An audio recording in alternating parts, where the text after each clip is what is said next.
साथियों, इस वीडियो के माध्यम से हम लोग बीबीओ एफवाई यूजीपी सेमेस्टर 2 वालों के लिए एक मोस्ट इंपॉर्टेंट वीडियो देखेंगे जो कि मेजर 2 हिंदी के लिए है। इसमें जितने भी इंपॉर्टेंट क्वेश्चन हैं जो ज़्यादा चांसेस हैं आने के, उन क्वेश्चन के साथ साथ हम आंसर भी देखेंगे। तो इसे आप जो है वन शॉट वीडियो के रूप में मान सकते हैं।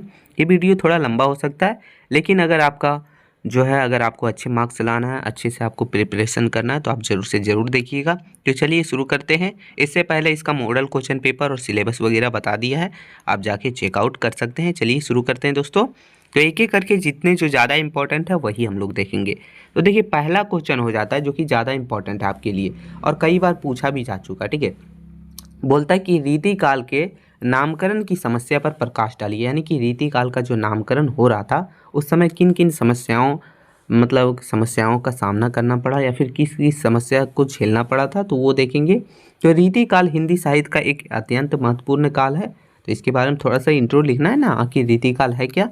तो ये जो है दोस्तों एक हिंदी साहित्य का बहुत ही अत्यंत महत्वपूर्ण काल है। ठीक है, परंतु इसके नामकरण को लेकर साहित्यकारों और आलोचकों के बीच काफ़ी मतभेद रहे। इस काल की विशेषताएं, रचनात्मक प्रवृत्तियां एवं काव्यगत परंपराएं इतनी विविध है कि एक ही नाम इसके पूरे स्वरूप को व्यक्त नहीं कर पाता। इसी कारण इसे किस नाम से पुकारा जाए, इस पर विद्वानों ने लंबे समय तक विवाद रहा। यानी क्या हुआ था, देखिए बात यह है कि रीतिकाल जो है दोस्तों, वो जो है रीतिकाल हिंदी साहित्य का बहुत ही महत्वपूर्ण काल है। इसका नाम जो है नामकरण हो रहा था उस समय, बहुत सारे साहित्यकार, बहुत सारे आलोचक के बीच जो है मतभेद रहा था। यानी उनका कहना था कुछ और नाम रखो, इनका कहना था कुछ और नाम रखो, क्योंकि इसमें जो है बहुत सारी इसकी विशेषताएं हैं, इसकी प्रवृत्तियां हैं, काव्यगत परंपराएं हैं, जिसके कारण एक नाम से इसको जो है व्यक्त कर ही पाना मतलब असंभव था, ऐसा कहना है। ठीक है, इसीलिए ये विवाद रहा था, लंबे समय तक रहा था। आगे देखते हैं। तो देखिए, सबसे पहले रहा था कि रीतिकाल शब्द का उत्पत्ति कैसे हुआ था, ये सबसे पहले देखते हैं हम लोग।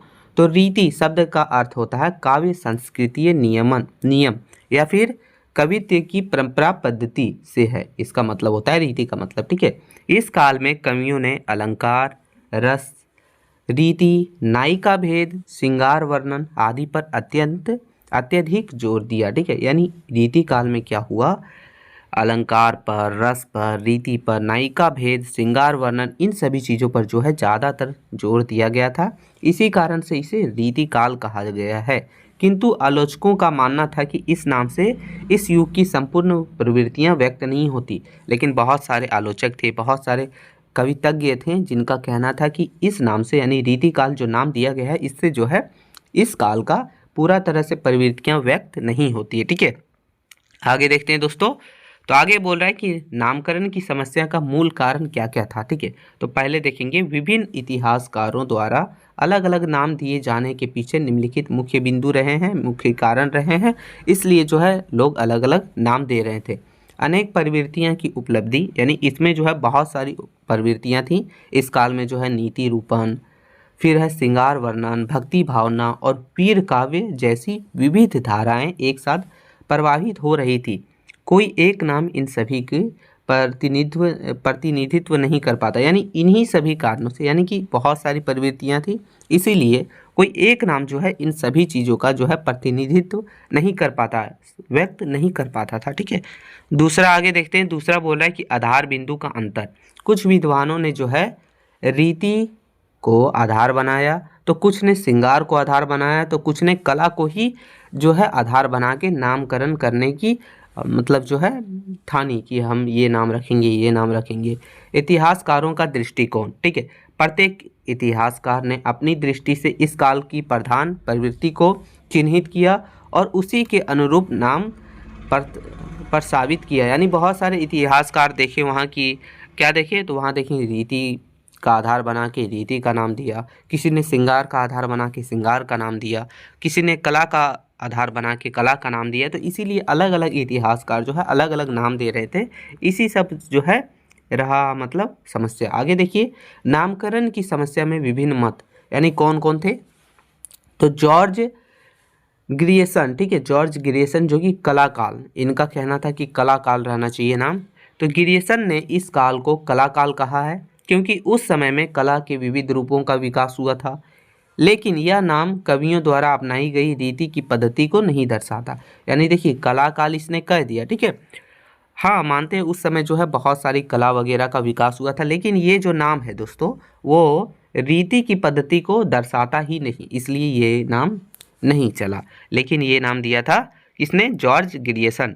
फिर दूसरा हो जाता है हम लोग का मित्र बंधु। मित्र बंधु का कहना था इसको जो है अलंकृत काल कहा जाए, यानी मित्र बंधुओं ने इसे अलंकृत काल नाम दिया क्योंकि इस काल में अलंकार निरूपण पर अधिक बल दिया गया था। हालांकि यह नाम भी जो है इस युग के अन्य महत्वपूर्ण पहलू जैसे कि रस, छंद आदि को पूरी तरह से ये जो है व्यक्त नहीं करता था, इसलिए ये भी नाम नहीं चला, ठीक है।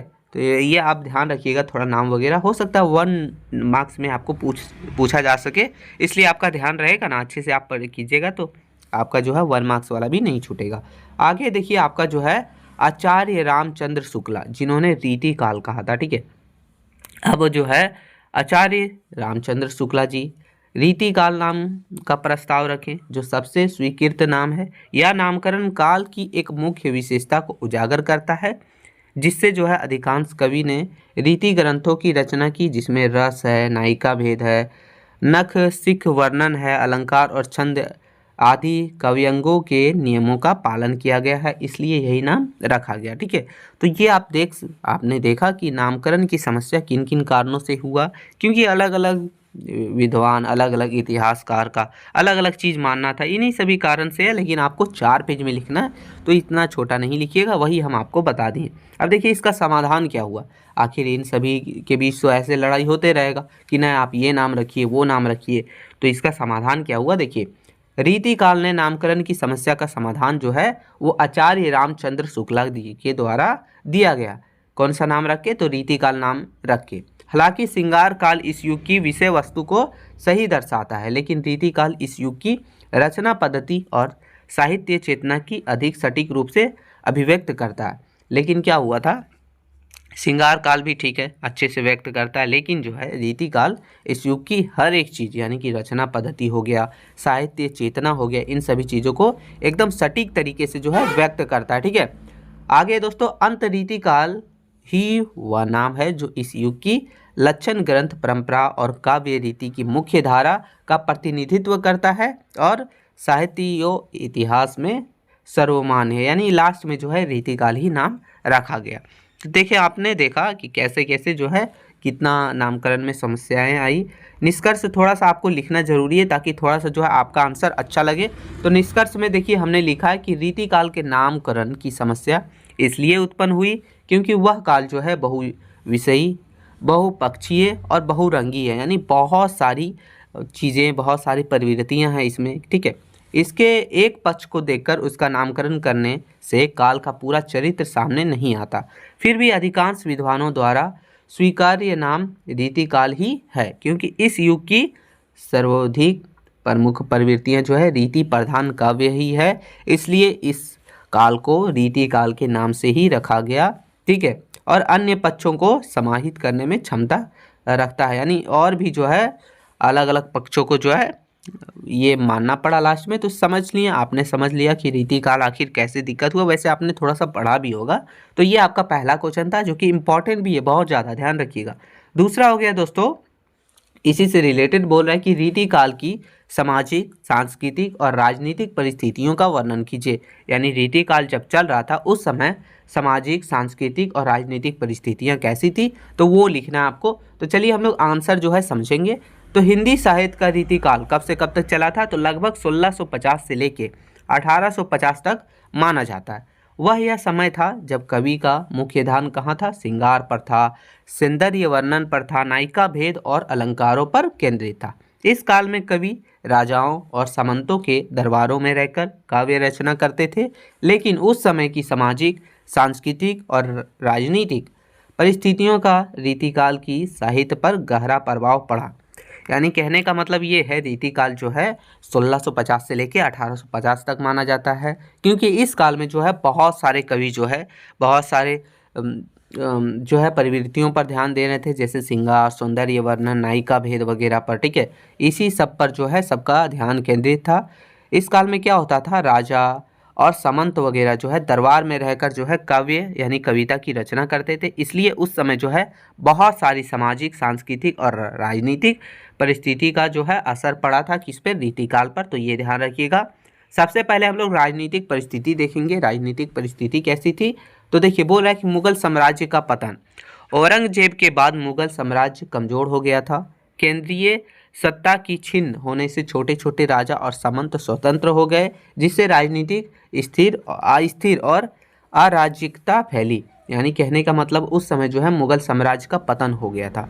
औरंगजेब के बाद जो था मुगल साम्राज्य जो है धीरे धीरे कमजोर हो गया और लोग राजा वगैरह, सामंत वगैरह स्वतंत्र हो गए थे। ठीक है। दूसरा है सामंतवाद का उदय। केंद्रीय सत्ता के कमजोर होने के कारण सामंतशाही मजबूत हुई।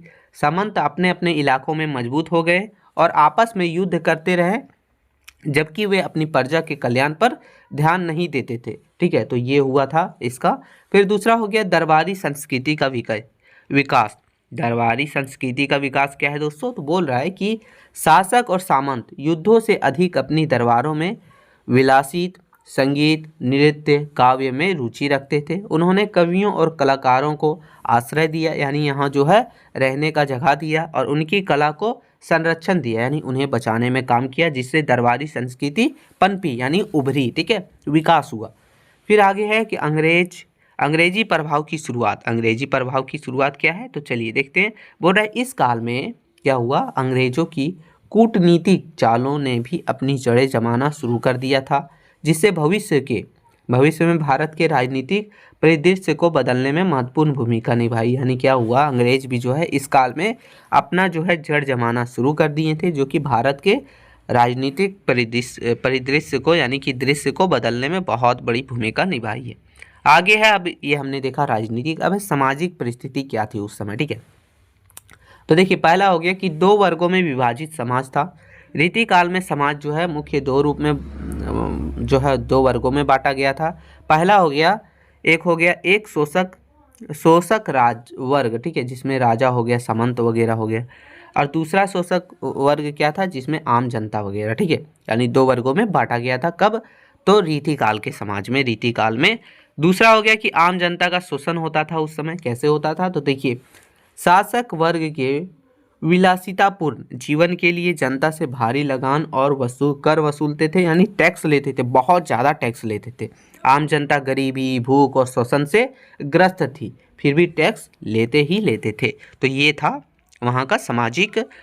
फिर आगे दोस्तों, नारी की दयनीय स्थिति। नारी को जो है भोग विलास की वस्तु माना जाता था, उसे कोई खास सम्मान नहीं मिलता था। उसका मुख्य कार्य पुरुषों के मनोरंजन के साधन बनना था, जिससे साहित्य में उसका चित्रण भी इसी दृश्य से हुआ है। यानी कहने का मतलब है उस समय क्या था, जो नारी यानी कि स्त्री वगैरह है, तो उसका सिर्फ काम था, मतलब सम्मान उसको थोड़ा भी नहीं मिलता था, थोड़ा भी रिस्पेक्ट नहीं मिलता था।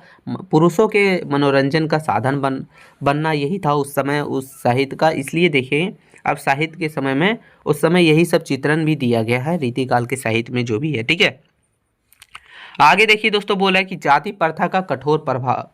उस समय जो है जाति प्रथा का बहुत ज़्यादा प्रभाव पड़ा था। जाति प्रथा बहुत मजबूत थी और समाज कई जातियों में बटा हुआ था। निम्न जातियों को समाज में बहुत कम अधिकार प्राप्त थे, यानी छोटी जाति को जो है, निम्न जाति को जो है वहाँ बहुत कम अधिकार उसे मिलते थे, बहुत कम अधिकार था, क्योंकि उस समय भी जो है जाति प्रथा बहुत ज़्यादा मजबूत थी। ठीक है, अलग अलग जातियों में बांटा गया था लोगों को, ठीक है, कामों के हिसाब से। फिर है अंधविश्वास और रूढ़िवादित। ठीक है, यानी उस समय भी अंधविश्वास वगैरह था, शिक्षा का अभाव था। धार्मिक अंडबरों के कारण समाज अंधविश्वासों और रूढ़ियों से भरा था। लोग ज्योतिषों और पाखंडी साधु संतों पर अत्यधिक विश्वास करते थे। क्या होता था कि उस समय भी जो है बहुत ज़्यादा अंधविश्वास था। पहला तो शिक्षा का अभाव था, और धार्मिक अंडबरों के कारण जो है आसपास के समाज के लोग जो है अंधविश्वास पर बहुत ज़्यादा जो है भरोसा करते थे, अंधविश्वास फैला था। लोग जो है ज्योतिषी पर, पाखंडी साधु संतों पर जो है बहुत ज़्यादा विश्वास करते थे। कब, तो रीति काल में। ठीक है, आगे देखिए आगे क्या बोल रहा है दोस्तों, आगे बोल रहा है कि नैतिक मूल्यों का पतन। शासकों और दरबारों में नैतिकता की कमी थी। वे अपने प्रजा के कल्याण के बजाय केवल अपनी सुख सुविधाओं और भोग विलास में डूबे रहते थे, जिससे क्या होता था, नैतिक मूल्यों का पतन होता था। क्या होता था देखिए, शासक और जो वहाँ के दरबारी थे उसमें नैतिकता की बहुत कमी थी, क्योंकि जो है प्रजा वगैरह है वो किसी मतलब आम जनता का कल्याण करने के बजाय क्या करती थी, कल्याण नहीं करती थी, उसके जगह पर अपने भोग विलास में, अपनी सुख सुविधाओं में और अपने जो है नैतिक मूल्यों में, मतलब उन लोगों का नैतिक मूल्यों का पतन हुआ, अपने ही सुख में जो है डूबी रहती थी, ये समझ लीजिए। ठीक है, तो ये था हम लोग का सामाजिक परिस्थिति उस समय का, कब का, रीतिकाल का। अब सांस्कृतिक परिस्थिति क्या थी उस समय की, तो देखते हैं। तो बोल रहा है साहित्य और कला का दरबारीकरण, कवियों और कलाकारों को राज्याश्रय मिलने के कारण उनका साहित्य दरबारी हो गया।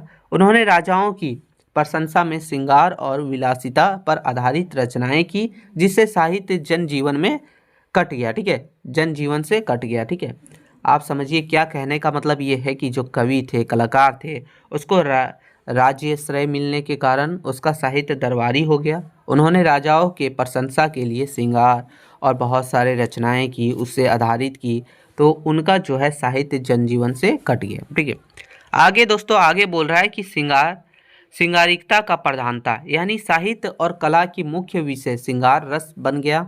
कवियों ने प्रेम, सौंदर्य, विरह और संयोग का वर्णन किया, जिससे जो है श्रृंगार रस काव्य की प्रमुख अंग माना गया है। तो ये ध्यान रखिएगा। ठीक है, आगे की धार्मिक और सांस्कृतिक प्रभाव। भक्ति काल की उच्च सांस्कृतिक प्रभाव के बाद रीति काल में सांस्कृतिक और धार्मिक पतन हुआ, यानी इन सभी चीज़ों का पतन हुआ। मंदिरों में भी विलासिता और मनोरंजन का आयोजन होने लगा, जिन्हें भक्ति का नाम दिया गया।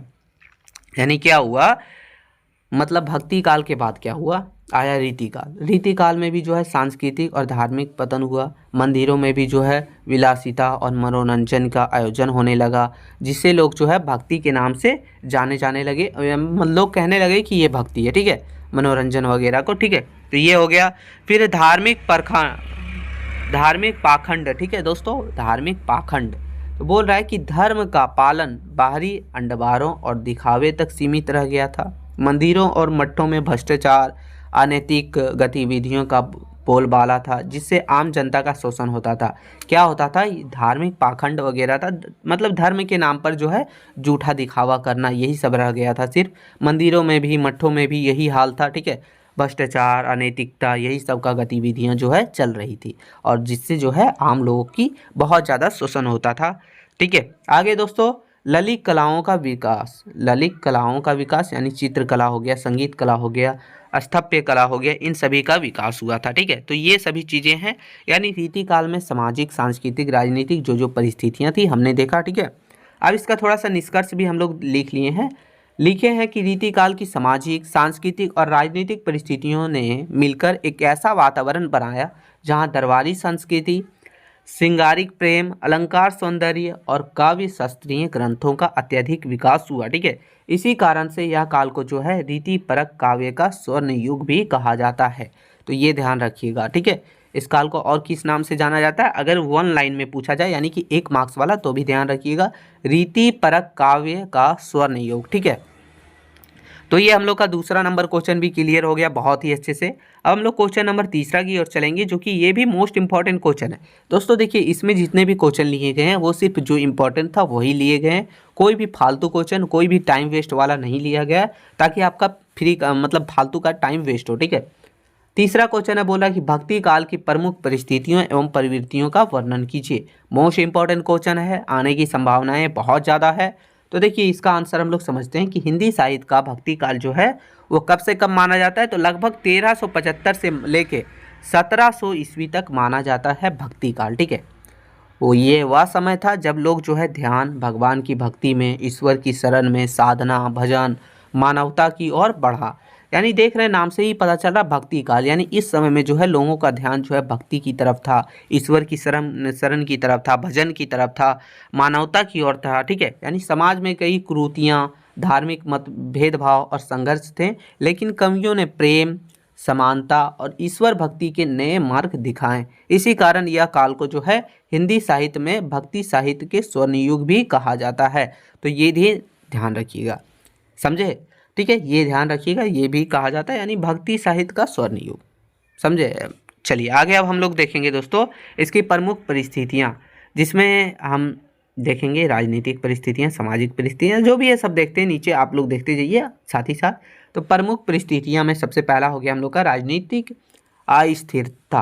राजनीतिक अस्थिरता यानी यह काल छोटे छोटे राज्यों और राजवंशों के आपसी संघर्षों तथा बाहरी आक्रमणों से ग्रस्त था। यानी उस समय क्या था, छोटे छोटे राज्य और राजवंश जो थे वो आपसी संघर्ष कर रहे थे, बाहरी आक्रमक यानी बाहर से जो लोग आ रहे थे उन सभी से लड़ने वड़ने से ग्रस्त था ये सब राज्य। दूसरा है कि मुस्लिम शासकों ने शासकों का आगमन हुआ था, विस्तार से सामाजिक और धार्मिक तनाव उत्पन्न हुए। यानी क्या हुआ, मुस्लिम शासकों जिसको मुगल वगैरह बोलते हैं उन लोगों का जो है आगमन हुआ, जिससे जो है सामाजिक और धार्मिक तनाव उत्पन्न हुए।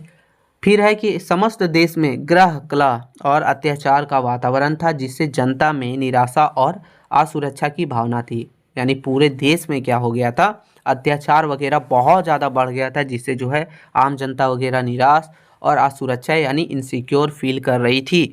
ठीक है, यानी उन लोगों को डर सा था। फिर है सामाजिक विषमता। तत्कालीन समाज में जाति पाति और ऊंच नीच की गहरा प्रभाव था, जिससे आम जनता धार्मिक कृतियों में भाग नहीं ले पाती थी। यानी क्या था, उस समय भी जो है जाति पाति का बहुत ज़्यादा ऊंच नीच का गहरा प्रभाव था, जिससे जो है बहुत सारे लोगों को जो है धार्मिक कृतियों वगैरह में भाग लेने नहीं दिया जाता था। फिर आगे है भक्ति काव्यों ने इस सामाजिक असमानता की आलोचना की और सभी के लिए समानता का संदेश दिया। यानी भक्ति कवियों ने क्या किया, अपने कवि के माध्यम से यानी अपने कविता के माध्यम से असमानता की आलोचना की, यानी उसे जो है कहा कि ये अच्छी चीज़ नहीं है और समानता का संदेश दिया अपने कविता के माध्यम से। ठीक है, फिर है दोस्तों सामाजिक असंतोष। सामाजिक असंतोष तो बोल रहा है कि ब्राह्मणवाद के जटिल कर्मकांडों और पाखंडों से जनता ग्रस्त थी, ये हुआ था। फिर दूसरा है कि मूर्तियों को तोड़े जाने और मंदिर को विध्वंस से लोग के मन में आस्था और निराशा से मिली जुली भावनाएं थी। यानी क्या हो रहा था, मुस्लिम शासकों वगैरह का आगमन हुआ तो मंदिरों वगैरह का जो है तोड़े जाने लगा, ध्वस्त किया जाने लगा था, जिनसे लोगों की आस्था निराशा इन सभी की भावनाएं मिली जुली थी। आगे है कि इस परिस्थिति में ईश्वर की सीधी भक्ति का एकमात्र सहारा बची थी। ठीक है, यानी इस परिस्थिति में ईश्वर की सीधी भक्ति ही एकमात्र सहारा बची थी, क्योंकि मंदिर वगैरह को तोड़े जाने लगा था। फिर है सांस्कृतिक समन्वय। सांस्कृतिक समन्वय क्या है, तो चलिए देखिए, इस काल में भारतीय और मुस्लिम संस्कृतियों का समन्वय हुआ। इसका प्रभाव कला, चित्रकला और वास्तुकला पर स्पष्ट दिखाई देने लगा। यानी क्या हुआ था, मुस्लिम वगैरह का आगमन हुआ, मुस्लिम शासकों का आगमन हुआ, तो जो है भारतीय कला और मुस्लिम कला, मुस्लिम संस्कृतियों का, इन दोनों का मिलाव हुआ, जिससे जो है उसका प्रभाव वगैरह जो है कला पर भी पड़ा, चित्रकला पर भी पड़ा, वास्तुकला पर भी स्पष्ट दिखाई देने लगा। तो ये हुआ था। फिर है साहित्य और संगीत में भी लोकगीतों, राग रागनियों का प्रयोग बढ़ा और दोनों संस्कृतियों की शैलियों का संगम हुआ। यानी दोनों का जो है आपस में संगम कर दिया गया, संगम हो गया। ठीक है, तो ये सब था, हमने देखा प्रमुख परिस्थितियां। अब देखते हैं प्रमुख प्रवृत्तियां इसकी, जिसमें पहला हो गया कि भक्ति की प्रधानता थी। इसमें भक्ति ही इस काल का सबसे प्रमुख प्रवृत्तियां थी, जो निर्गुण तथा सरगुण दोनों रूपों में व्यक्त हुई, इसलिए इसे भक्ति काल भी कहा जाता है ना। फिर आगे था कि ईश्वर के प्रति प्रेम था, इसमें समर्पण था, उसकी भक्ति ही काव्य का आधार बनी रही, इसलिए इसे भक्ति काल के नाम से जाना जाता है। आगे है निर्गुण और सगुण भक्ति क्या होता है, तो निर्गुण भक्ति जिसे ईश्वर को निराकार और निर्गुण माना गया, जिसमें कबीर हो गया, जयासी आदि कवि आते हैं। फिर हो गया सगुण भक्ति, इसमें ईश्वर को साकार रूप में पूजा गया, जिसमें राम भक्ति जो कि तुलसीदास और कृष्ण भक्ति जो कि सूरदास मीराबाई, ये सब प्रमुख हैं। तो ये है निर्गुण भक्ति और सगुण भक्ति, इसे आप लॉन्ग में भी आप पढ़ सकते हैं। ठीक है, आगे है कि लोक भाषा का प्रयोग हुआ, यानी भक्ति का संदेश को आम जनता तक पहुंचने के लिए सरल और बोलचाल की भाषा का प्रयोग किया गया, जिसमें ब्रज भाषा और अवधी भाषा है। ठीक है, यानी उस समय जो है क्या हुआ, आम भाषा को बोलचाल का प्रयोग करने के लिए ब्रज भाषा वगैरह, अवधी भाषा वगैरह का प्रयोग किया जाने लगा। फिर है लोकगीतों और विभिन्न शैलियों का प्रयोग करके साहित्य का जन जन तक पहुंचाया गया, यानी लोकगीत वगैरह के माध्यम से, बहुत सारे शैलियों के माध्यम से हर एक लोगों तक जो है इस साहित्य को पहुंचाया गया था। फिर इसमें था सामाजिक समानता। भक्ति कवियों के जाति भेदभाव को खुलकर विरोध किया और समाज में समानता और न्याय की वकालत की। यानी क्या किया, भक्त कवियों ने अपने कविताओं के माध्यम से जाति भेदभाव को खुलकर विरोध किया था। समाज के प्रति समानता और न्याय के लिए जो है उन्होंने अपनी जो है दिशा दिखाई, संदेश दिया। आगे कि ईश्वर के समक्ष सभी व्यक्ति समान माने गए। ठीक है, फिर आगे हो जाता है हम लोग का दोस्तों, बोल रहा है कि प्रेम और साधना का समन्वय, यानी भक्ति में प्रेम और साधना को एक साथ महत्व दिया गया है। फिर है कि प्रेम को ईश्वर प्राप्ति का मार्ग माना गया और व्यक्ति की आत्मा और परमात्मा के बीच प्रेम का संबंध स्थापित किया गया। तो ये दोनों चीज भी हुआ था। फिर आगे क्या हुआ था, आगे देखिए, विविध भावों का समावेश, यानी इस काल में हास्य, श्रृंगार, वीर रस और शांत रस जैसे विभिन्न भावों का भी प्रयोग हुआ है। श्रृंगार और हास्य के भावों में प्रेम की अभिव्यक्ति हुई, जबकि वीर रस में शौर्य और वीरता का वर्णन किया गया था। तो ये सभी चीज जो है भक्ति काल में हुआ था।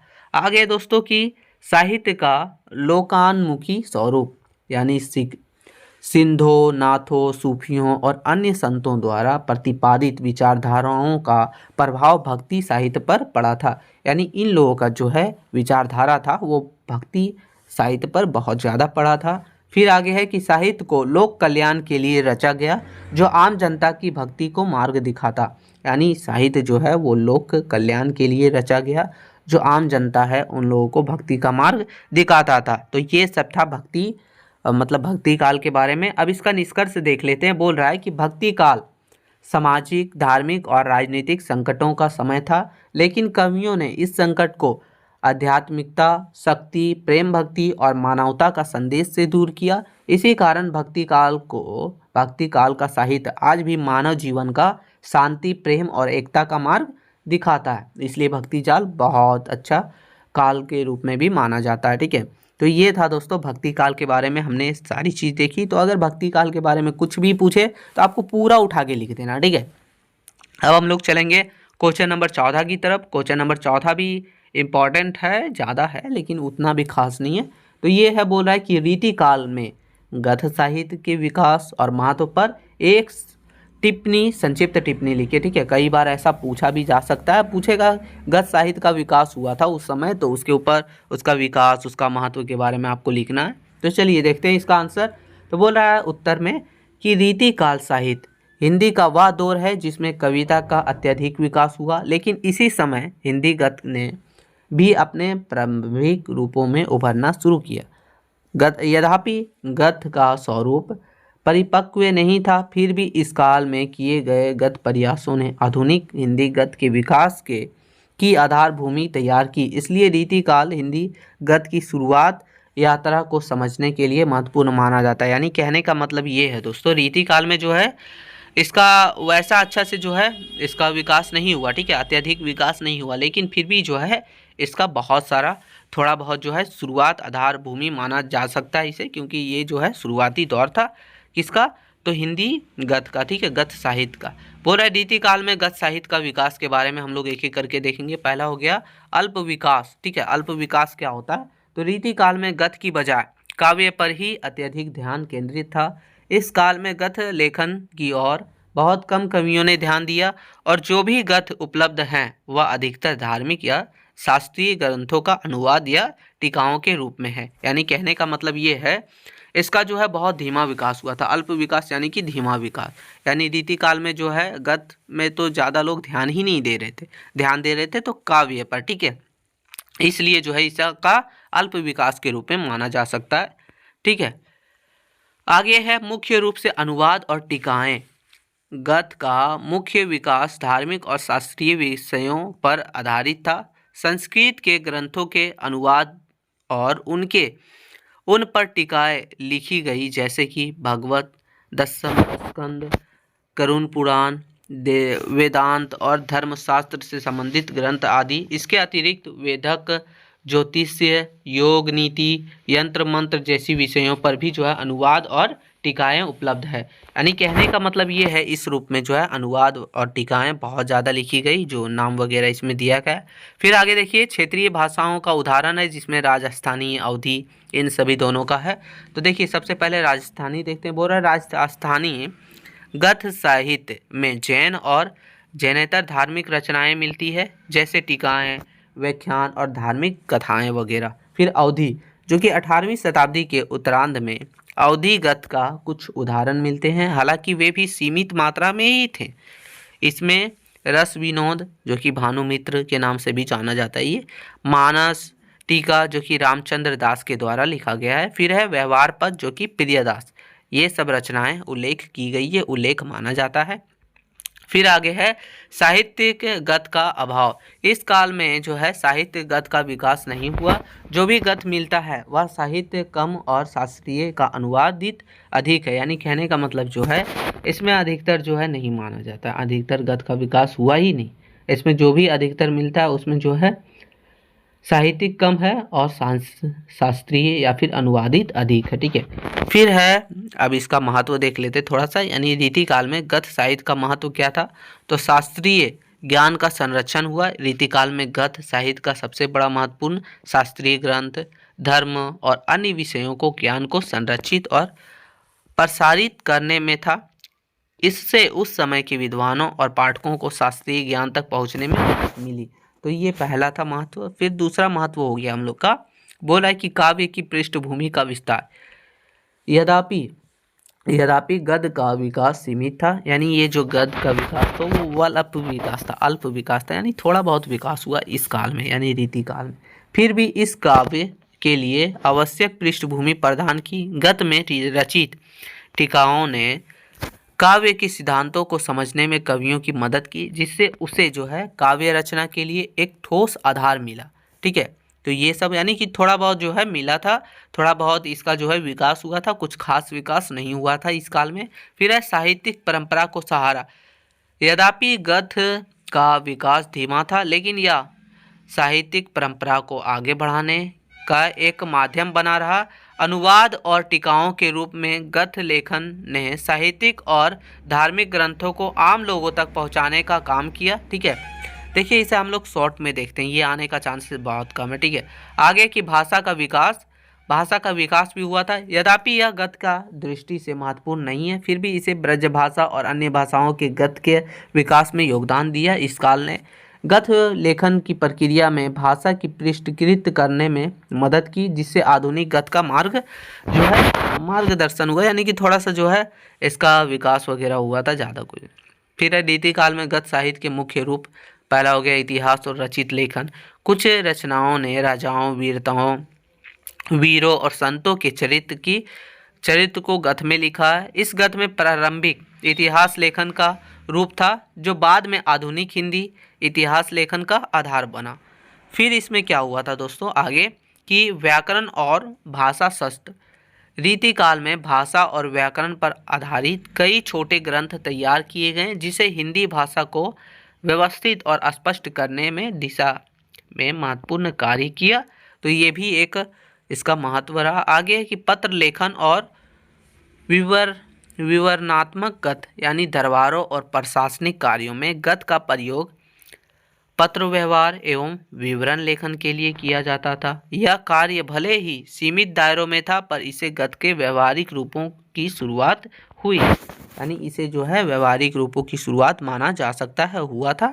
फिर है धार्मिक और आध्यात्मिक गद्य। कई संतों ने धर्म ग्रंथों के अनुयायियों ने उपदेशात्मक और धार्मिक विषयों पर गद्य रचनाएं तैयार की। यह गद्य सरल, सहज और उपदेशात्मक शैली से भरा हुआ है। तो ये सभी था, देखिए रीति काल में गद्य साहित्य के विकास के बारे में हमने देखा। वैसे कुछ खास नहीं हुआ था, लेकिन फिर भी अगर क्वेश्चन आ जाए तो आपको लिख देना, वैसे क्वेश्चन आने की संभावनाएं नहीं है। तो बोला है रीति काल को यद्यपि काव्य प्रधान युग ही माना जाता है, फिर भी इस काल में गद्य के अनेक रूपों ने जन्म लिए, हिंदी साहित्य के विकास में महत्वपूर्ण भूमिका निभाई। गद्य के स्वरूप परिपक्व नहीं थे, परंतु इसके द्वारा लिखी गई नींव के आगे चलकर आधुनिक हिंदी गद्य के सशक्त आधार प्रदान किए। इस प्रकार रीतिकाल हिंदी साहित्य के इतिहास में गद्य विकास को प्रारंभिक तैयारी का युग कहा जा सकता है। यानी इस काल में जो है गद्य साहित्य की शुरुआती काल माना जा सकता है, शुरुआती काल युग के रूप में जाना जा सकता है। ठीक है, तो ये था दोस्तों। अब हम लोग क्वेश्चन नंबर 5वां की ओर चलेंगे। क्वेश्चन नंबर 5वां देखेंगे मित्रों। तो क्वेश्चन नंबर 5वां हम लोग का है कि रीति काल के प्रमुख कवि एवं उनके योगदान पर टिप्पणी कीजिए। ठीक है, ये भी बहुत ज़्यादा इंपॉर्टेंट क्वेश्चन है, पूछा जा सकता है, तो आप जरूर से जरूर कर लीजिएगा। चलिए हम लोग समझने का प्रयास करते हैं इसका आंसर। तो आंसर है दोस्तों कि हिंदी साहित्य का रीतिकाल कविता, श्रृंगार, अलंकार, काव्य शास्त्र और न्यायिक भेद की समृद्ध परंपरा वाला युग माना जाता है। हमने आगे भी देखा था। ठीक है, तो ये सब माना जाता है। इस काल में कवियों ने काव्य को सौंदर्य, कोमलता, क्षणिकता और भावनात्मक रंगों से भर दिया। यानी इस काल में जो है दोस्तों वो क्या था, इस काल को जो है कविता, श्रृंगार, अलंकार, काव्य शास्त्र वगैरह का समृद्ध परंपरा वाला युग माना जाता है। इस काल में कवियों ने जो है कविता के माध्यम से सौंदर्य, कोमलता, भावना ये सब से भर दिया था। ठीक है, आगे देखते हैं आगे क्या बोल रहा है। तो आगे है दोस्तों कि रीति काल के कवियों ने न केवल श्रृंगार और सौंदर्य को विकसित किया, बल्कि काव्य शास्त्र के सिद्धांतों को भी व्यवस्थित रूप से प्रस्तुत किया था। इस युग के प्रमुख कवि कौन कौन थे? तो केशवदास, बिहारी, भूषण देव, मतीराम, धनानंद, चितामणि आदि ने हिंदी साहित्य को अमूल्य काव्य धरोहर प्रदान किया। यानी इस काल में जो है सिर्फ जो है कविता का जो है नहीं हुआ। ठीक है, यानी सिर्फ केवल श्रृंगार और सौंदर्य को विकसित नहीं हुआ, बल्कि ये जो है बहुत सारे शस्त्र सिद्धांतों का भी जो है व्यवस्थित रूप से प्रस्तुत किया गया। इस युग के प्रमुख कवि वगैरह का नाम अगर पूछा जाए तो केशवदास, बिहारी, भूषण देव, मतीराम, धनानंद, चितामणि, ये सब बहुत सारे कवि थे। ठीक है, तो ये था दोस्तों। आगे अब हम लोग देखते हैं इसका कि रीति काल के प्रमुख कवि और उसके योगदान। तो एक एक करके सब कवि के नाम देखेंगे और उनका क्या क्या योगदान रहा। तो पहला हो जाता है हम लोग का केशवदास। केशवदास जो है वो लगभग 1555 से लेके 1617 तक माना जाता है। केशवदास को रीति परंपरा का प्रथम और मुख्य आचार्य माना जाता है। यानी केशवदास जो है रीति परंपरा के सबसे प्रथम और मुख्य आचार्य के रूप में माने जाते हैं। इसका योगदान क्या था? तो चलिए देखते हैं। इसका योगदान था दोस्तों कि रीति काल में रीति परंपरा का परिवर्तन करने का श्रेय केशवदास को ही जाता है। उन्होंने लक्षण ग्रंथ लिखे जो काव्य शास्त्र के अंगों जैसे कि रस, अलंकार और नायिका भेद का शास्त्रीय विवेचन करते थे। यानी कहने का मतलब ये है, इनका योगदान ये है कि रीति परंपरा में इन्होंने सबसे ज़्यादा परिवर्तन के लिए जो है रीति काल के लिए काम किया। इसका श्रेय इन्हीं को ही जाता है, केशवदास को ही। इन्होंने जो है लक्षण ग्रंथ लिखे काव्य शास्त्र के अंगों में जैसे कि रस, अलंकार, न्यायिक भेदिका वगैरह का जो है शास्त्रीय विवेचन करते थे।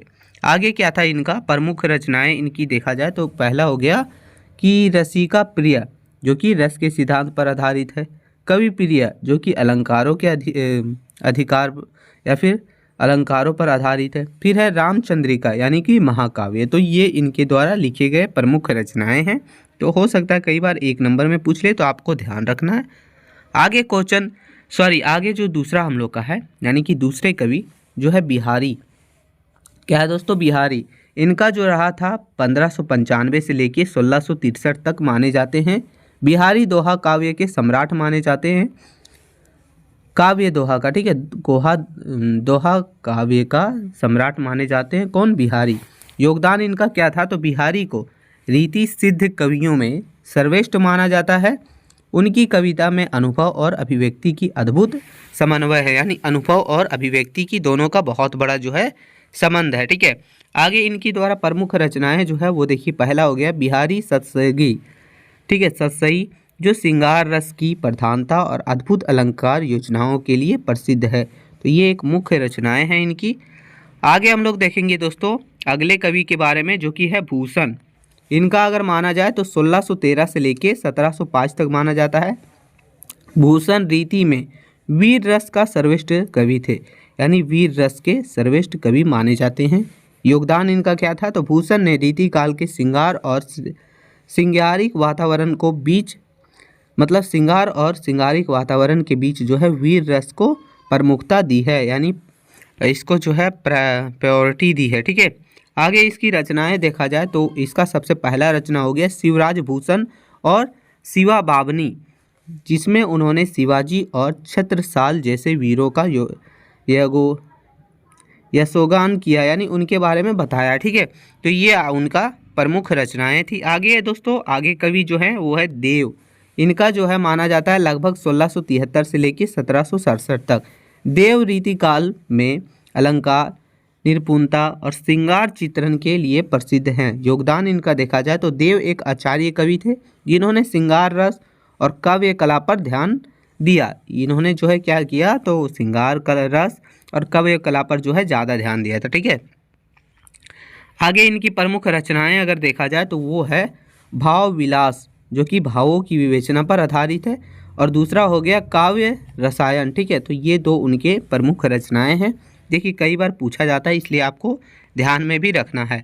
आगे दोस्तों पांचवा जो कवि थे, अगले कवि जो थे वो है चिंतामणि, जो कि लगभग 1609 से लेकर 1689 तक थे। रीति काव्य और काव्य शास्त्र से संबंधी इनका ग्रंथ रहता था। योगदान इनका क्या है, तो चिंतामणि को रीति वृद्ध कवियों में प्रमुख माना जाता है। उन्होंने काव्य शास्त्र के अंगों का शास्त्रीय विवेचना करते हुए लक्षण ग्रंथ लिखे हैं। ठीक है, किसने, तो चिंतामणि ने। इनके प्रमुख रचनाएं अगर देखा जाए तो वो क्या है, देखिए कवि कुल कल्पतरु। ठीक है, कवि कुल कल्पतरु और काव्य विवेक, तो ये उनके प्रमुख रचनाओं में से दो रचनाएं दिए गए हैं, आपको ध्यान रखना है। आगे हम लोग का जो कवि है दोस्तों वो है मतीराम। इनका जो माना जाता है वो लगभग 1609 से लेकर 1701 तक माना तक। ठीक है, ध्यान रखिएगा। मतीराम रीति परंपरा में विशेष ध्यान रखते थे। योगदान इनका जो है, मतीराम ने भी रस राज जैसे लक्षण ग्रंथों की रचना की, जिसमें रस और श्रृंगार की शास्त्रीय विवेचना रहता था। तो ये ध्यान रखिएगा। इनके जो प्रमुख रचनाएं वो है रसराज और ललित ललाम। ठीक है, ललित ललाम, तो ये इनके प्रमुख रचनाएं। अगला जो कवि है हम लोग का वो धनानंद है। धनानंद लगभग इनका माना जाता है 1689 से लेकर 1730 तक। धनानंद जो है 18वीं शताब्दी यानी रीति काल के रीति मुक्त और स्वच्छंद भावधारा के प्रतिनिधि कवि थे। ठीक है, योगदान इनका जो रहा है, ये धनानंद को रीति मुक्त काव्यधारा का प्रतिनिधित्व कवि माना जाता है। उनकी कविता में छंद प्रेम और मानवीय अनुभूति की प्रधानता है, ये ध्यान रखिएगा। इनकी प्रमुख रचनाएं अगर देखा जाए तो वो है सृजन हित और प्रिय प्रसाद। ठीक है, तो ये इनके प्रमुख रचनाएं हैं दोस्तों। आगे हम लोग देखेंगे दोस्तों, इनका निष्कर्ष थोड़ा देख लेते हैं। तो बोल रहा है कि रीति काल के प्रमुख कवियों ने अपने अपने क्षेत्रों में हिंदी साहित्य को नई ऊंचाइयां दी हैं। केशव दास ने रीति परंपरा की नींव रखी, बिहारी ने उसे शिखर दिया, भूषण ने वीरता को मान बढ़ाया, देव और मतीराम ने काव्य शास्त्र को विस्तार दिया, जबकि धनानंद ने क्या किया, भावधारा को नई दिशा प्रदान की।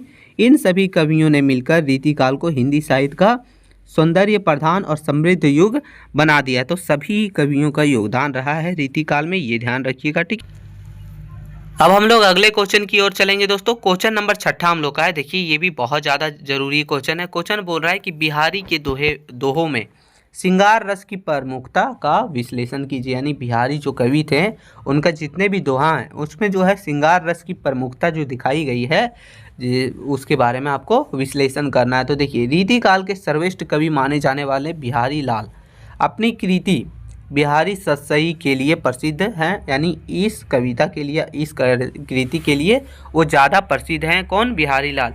उनके दोहे हिंदी साहित्य में काव्य सौंदर्य, लक्षणिकता, भाव गहनता एवं श्रृंगार की परिपूर्ण अभिव्यक्ति के लिए अद्वितीय मानी जाती है। यानी बहुत ही जो है मतलब इन्हीं सभी के लिए ज़्यादा माना जाता है। बिहारी का संपूर्ण काव्य श्रृंगार पर ही आधारित है। यानी उनका जो कविता है वो श्रृंगार रस पर ही आधारित है। किनका? बिहारी का।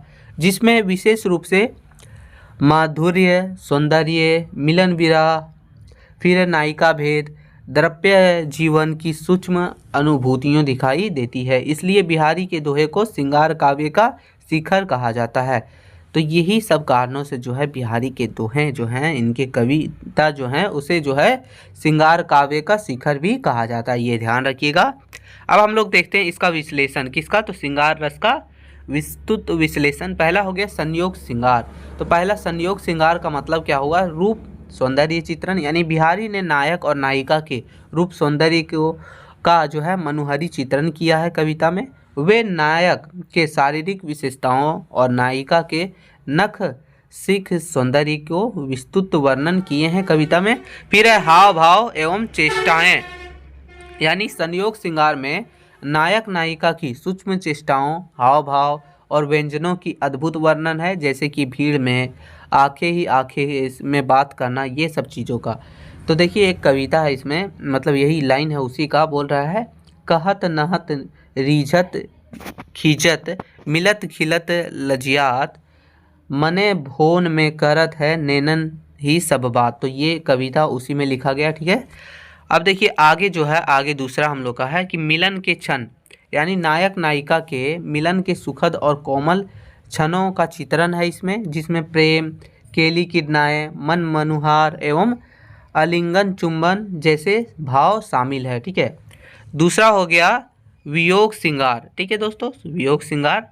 तो इसमें है विरह की दशा। बिहारी ने विरह की पीड़ा को अत्यंत मार्मिक ढंग से प्रस्तुत किया है। दूसरा है सूक्ष्म चित्रण, यानी नायिका की विग्रह वेदना का सूक्ष्म और व्यक्तित्व चित्रण है, जिसमें वह अपनी व्यवस्था को व्यक्त करने में असमर्थ महसूस करती है। फिर इसी में है दोस्तों कि विग्रह संतप्त मन, यानी वियोग में नायिका के मन की छटपटाहट, बेचैनी और मानसिक दशा का सजीव चित्रण वियोग श्रृंगार का एक महत्वपूर्ण भाग है। तो ये सभी चीज़ें हैं किसका, तो हमने इसका देखा विस्तृत विवरण।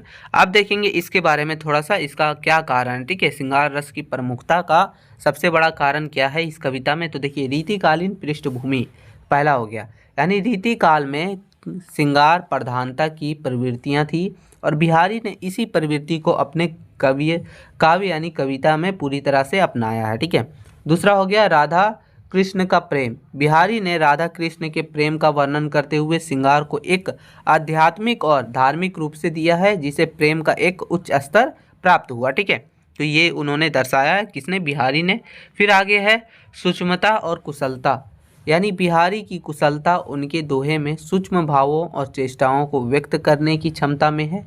वे कम शब्दों में अधिक भाव व्यक्त करने में सिद्धहस्त थे, यानी वो मतलब माहिर थे, जो श्रृंगार रस के चित्रण को एक अत्यंत उपयुक्त बनाता है, उपयुक्त है। तो ये उनके बिहारी का जो है, ठीक है। आगे देखिए श्रृंगार के अतिरिक्त अन्य रस, यानी श्रृंगार को छोड़ के बहुत सारे और भी रस थे जिनके बारे में थोड़ा सा दिया गया। पहला हो गया भक्ति रस। बिहारी के दोहों में भक्ति रस भी एक महत्वपूर्ण स्थान रखता है। उन्होंने कृष्णा राधा के माध्यम से भक्ति भाव को व्यक्त किया है। उदाहरण के लिए भाव बांधा हरो जैसे दोहे, जहाँ वे राधा से अपनी भाव बाधा कर हरने की प्रार्थना करते हैं, ठीक है। दूसरा हो गया दोस्तों नीति और अनुयोक्ति, यानी कि बिहारी ने नीति परक दोहे में भी लिखे हैं, जो जीवन की सच्चाइयों, सदाचार एवं व्यवहार ज्ञान पर आधारित है। उदाहरण के लिए जो सत्यान प्रगट करे जैसे दोहे, ये सब दोहे में उन्होंने लिखा है, ठीक है। आगे इसका निष्कर्ष थोड़ा सा देख लेते हैं। निष्कर्ष में लिखे हैं कि बिहारी के दोहे में श्रृंगार रस सबसे ज़्यादा मतलब माना जाता है, सर्वश्रेष्ठ माना जाता है। उन्होंने संयोग वियोग दोनों की अवस्थाओं में नायिका भेद, प्राकृतिक द्रव्यन जीवन एवं भाव संवेदना का एक कलात्मक, सुंदर और सूक्ष्म चित्रण किया है, जो हिंदी साहित्य में अनुपम है। उनकी भाषा संक्षिप्त, गहन, अध्यात्मी, इसलिए बिहारी को रीतिकाल का श्रृंगार सम्राट एवं सतसई को श्रृंगार काव्य की अदृश्य कृति माना जाता है। यानी यही सब कारणों से जो है बिहारी को जो है क्या माना जाता है, तो रीतिकाल का श्रृंगार सम्राट माना जाता है। और सतसई जो कविता है उसको श्रृंगार काव्य की सबसे आदर्श कृति माना जाता है। तो यही कारण है दोस्तों।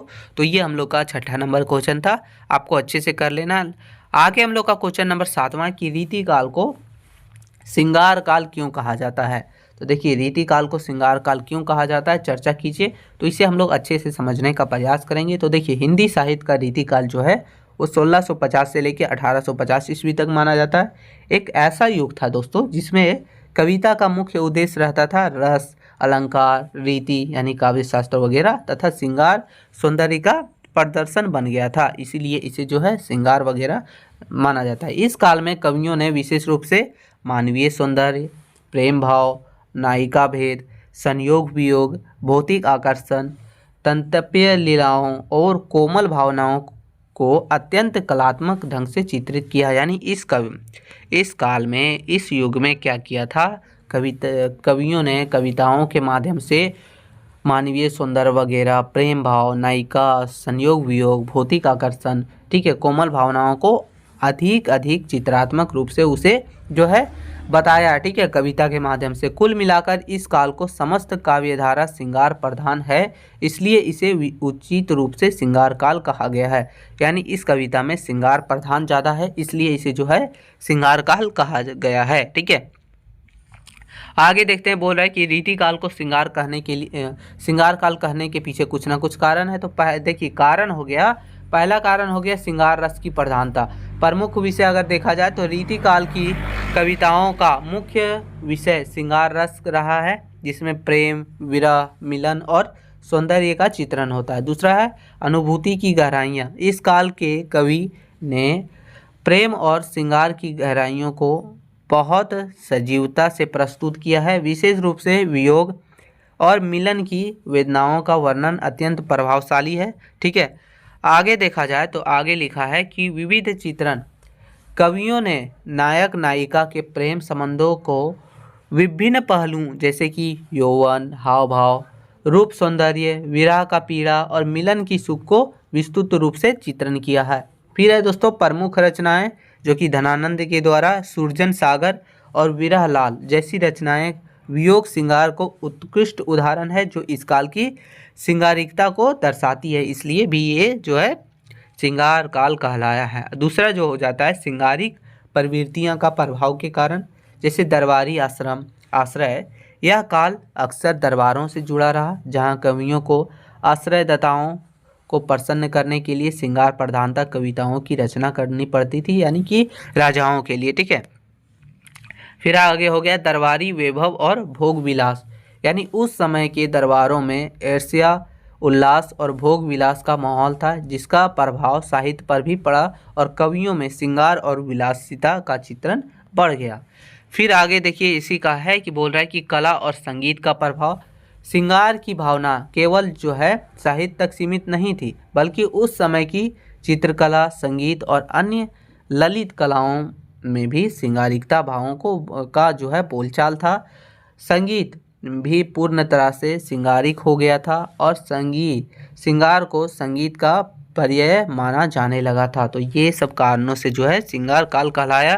देखिए आगे है कि रीति और श्रृंगार का संबंध क्या है, यानी रीति काल या फिर श्रृंगार काल या फिर रीति और श्रृंगार का संबंध। तो देखिए रीति निरूपण, यानी रीति काल में कवियों ने संस्कृत काव्य शास्त्र के नियमों का अनुसरण करते हुए अपने कवियों की रचना की, जो श्रृंगार रस की चित्रण से संबंधित नियमों पर आधारित है, यानी दोनों एक दूसरे से मिले हैं।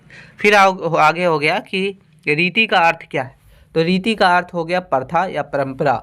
इस काल में कवियों ने श्रृंगार रस को केंद्र में रखकर एक विशिष्ट काव्य परंपरा का निर्वाह किया, जिसमें श्रृंगार के नियमों और प्रवृत्तियों का महत्व दिया गया है, ठीक है। तो ये सब है। आगे दोस्तों हम देखें कि प्रमुख कवियों और उनकी रचनाओं में श्रृंगार की प्रमुखता।